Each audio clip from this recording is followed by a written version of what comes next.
Okay. Oh, great. All right. Absolutely. Okay.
supposed to do.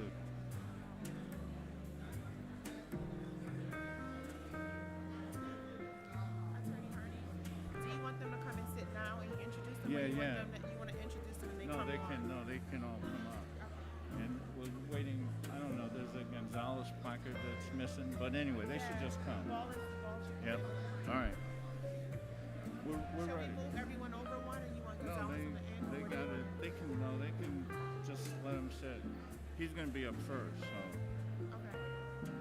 So Megan, you want to move everyone down because Gonzalez is going to be up first. We can stay close to her. Or you can sit on the end. Yeah. He's on the end? He'll be up first. Okay.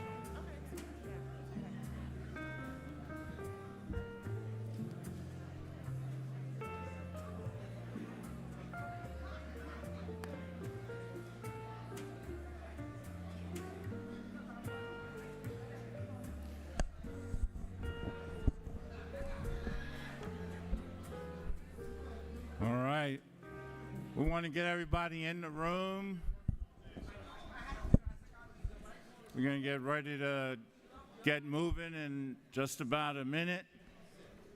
So if the hallways are still moving around, let's try to get everybody in so we can start back up.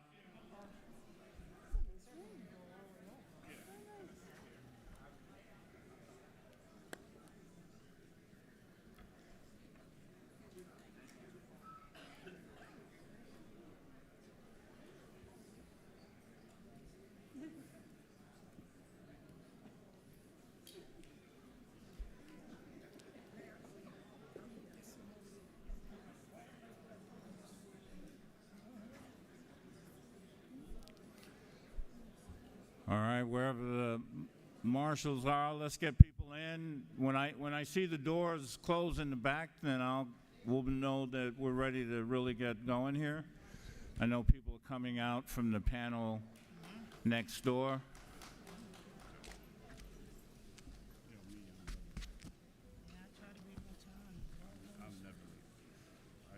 Some system going on here. Let me just say, all this tech stuff, I need them for a while. Well, we're supposed to be started at 3:30, so we're going to go ahead and get started. And let me start again by welcoming you to our national convention. You should give yourselves a big hand for being out and being with us. As many of you know, this is our first time back in full swing since 2019, and we are Michael Hardy, the General Counsel, Executive Vice President of National Action Network. And we are, like I said, very excited about the panel that we have for you today. It is a panel which is all about pursuing justice while protecting our communities. And anybody can listen to a news report or pick up a newspaper or even be in a conversation these days, and criminal justice and what is happening in or about our communities in reference to criminal justice issues that are on everyone's mind, and certainly criminal justice is on our mind. And for many of you, will probably, some of you may be shocked that we have a panel of the finest district attorneys along the Eastern Seaboard and across the country. And some of you may even ask, why do we have a panel of 6 district attorneys? And, you know, in the area of criminal justice and social justice, I always remind everyone, and of course we always, in so many ways, go back to so many of our forefathers, and of course for National Action Network, which is in the King tradition, we always go back to Dr. King, but to get to a more perfect union. And the district attorneys that we have with us today have a true understanding. Many of us forget that every notion of criminal justice is embedded in our Constitution and, of course, in our Bill of Rights, which is exactly why, on a daily basis, all of our families are confronted to.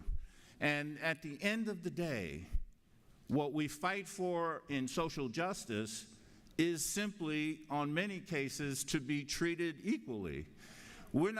Many people are not asking for more than anybody else, but they don't want less than anybody else. And the striking thing with the panel that we have for you today, these are district attorneys that cover all 5 counties of New York, and then we have our very special guest that came up from.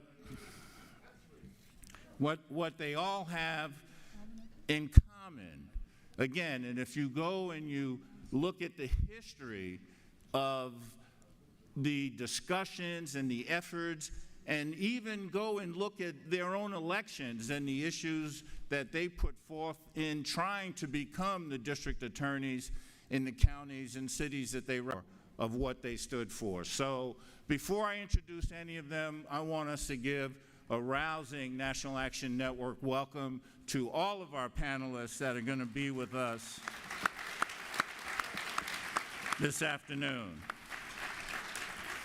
Now, we have asked each of our panelists, the way we're going to do this is we're going to have each of our panelists come up and speak to you. Let's just call it our mini plenary for each of them. And one of that is because each of them brings a unique perspective to their work, and we wanted you to be able to get a full sense of what they are about and what it is they want to share with you. And then once that is done and we get through that, we will then, and you know Reverend Sharpton, and so we always treat all of our guests well and with respect, and so we will expect that when and if we get to do any Q&A here. Just remember, we have guests and we want to be respectful, and if we do that, we can surely have a great time this afternoon. So once again, let's give yourselves a hand, and let's get started. So our first guest is the District Attorney of the great borough of Brooklyn. And you may notice that he doesn't have a placard in front of him because he did have a scheduling conflict, but true to District Attorney Eric Gonzalez, he did what he needed to do so that he could resolve that conflict and be with us here this afternoon, and we thank you so much for that. But Eric Gonzalez made history in 2017 when he became the first Latino elected district attorney in the state of New York. He has spent his entire legal career unit and the Special Victims Bureau. D.A. Gonzalez worked his way up in the office, ultimately being named Chief Assistant District Attorney by his predecessor in office, the late and great Ken Thompson. Gonzalez was appointed by Governor Andrew Cuomo as acting Attorney General, and following that, in 2017, he won his own term in office. And so D.A. Gonzalez is a native New Yorker. He was born and raised in East New York in Williamsburg, attended John Dewey High School in Coney Island, graduated from Cornell University, and went on to get his Juris Doctor from the great University of Michigan Law School, where he was president of the Latino Student Organization. Let's give a great welcome to the Honorable District Attorney, County of Queens, Borough of Brooklyn, Eric Gonzalez.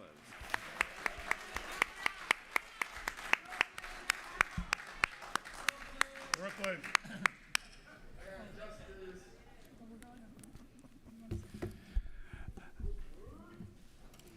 Taking this in for a second at the National Action Network, and it's a tremendous honor for me to be here with my colleague, district attorneys from New York City, and of course, the great Larry Krasner, DA from Philadelphia.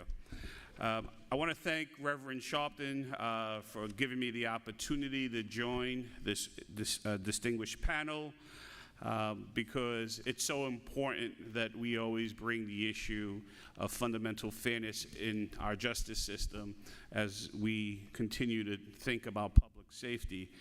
And our panel, I'm mindful of what Dr. King said. There can be no justice without peace, and there can be no peace without justice.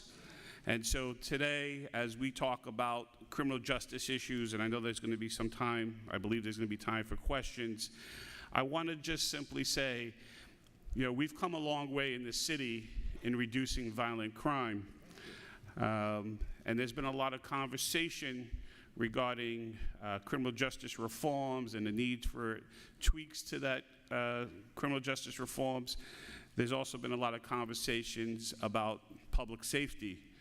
And of course, as a person who grew up in East New York and Brooklyn in the 80s and 90s, I grew up in a neighborhood that had a lot of difficulties in terms of public safety. I grew up in a space to make sure that I keep my fellow New Yorkers and the residents of Brooklyn safe. But also growing up in East New York, I saw and felt as a young man and a young Puerto Rican boy that there had to be checks on police power. There had to be a combination, there had to be a balance. Really tried to create public trust in what was happening in the district attorney's office in Brooklyn. And so, of course, I'm not satisfied where we're at in terms of public safety in this city. We have to continue to drive down violence. We have to protect our children. We have to make sure that those incidents that you see on television are not happening as often. And I have a multifaceted plan in my borough that I think is working. But it's critical that we govern to work. We continue to work with our legislatures to ensure that our laws help us to keep our communities safe. But we have to avoid the mistakes and injustices of the recent past. And in my office, what we're trying to do is to hold people accountable for the harm that they cause in our community. But we want to consider, as appropriate, non-jail resolutions at every juncture of a case. We want to shift towards community-based responses to ordinary crime. And so we've taken different positions in our office than many other places in the country. My office has tried to reset defaults, and I think some of the older defaults led to injustices. So in my office, I ask my assistant district attorneys not to ask for the maximum on cases, but to really do the hard work and think about what's needed, what's appropriate. A single person who's returning home to our community be put on the maximum period of parole, because we know that that's a trap for future entanglements with our criminal justice system. We're working to collaborate with neighborhood leaders and community-based organizations to have more diversion opportunities and to engage our stakeholders as co-partners in public-led safety. We implement restorative justice programs that are meant to address decades-long trauma in our communities and that fuel much of the violence. Much of the violence that we have in Brooklyn is related to gang and gun violence, but these are multi-generational kids who are dealing with much poverty. Engage with our violence interrupters to try to prevent crime before it happens, and to work with law enforcement so that we can set positive role models in our community. And finally, we're really trying to then study the data to make sure that the practices that we have in Brooklyn are what's needed to keep our families safe, and to do things differently. And so we have a few demonstration projects in Brooklyn. Some of you may have heard about this Brownsville Safety Alliance, which allows the community to respond to incidents that happen in domestic incidents at people's homes and low-level offenses. and having the police department be there to be supportive, but in the background. So can the community have a bigger role in keeping itself safe? And so we're looking at that as a demonstration project, how that's working, and the truth is, Brownsville saw a decrease in violence last year, and thank God it's having a decrease again this year.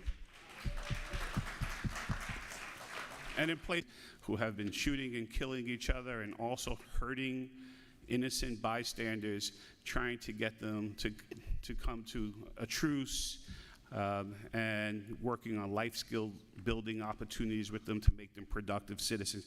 Again, use forward in different ways. And I do believe that as district attorney, I have an obligation to try different things to see what works, because we know that just simply incarcerating people is not what is in the best interest of black and brown communities. And we want safety, but we don't want to we don't want to make sure that we return back to the past. And so my office, I think, is the 4th largest district attorney's office in the country. Before the pandemic, shootings are down in Brooklyn by 38%.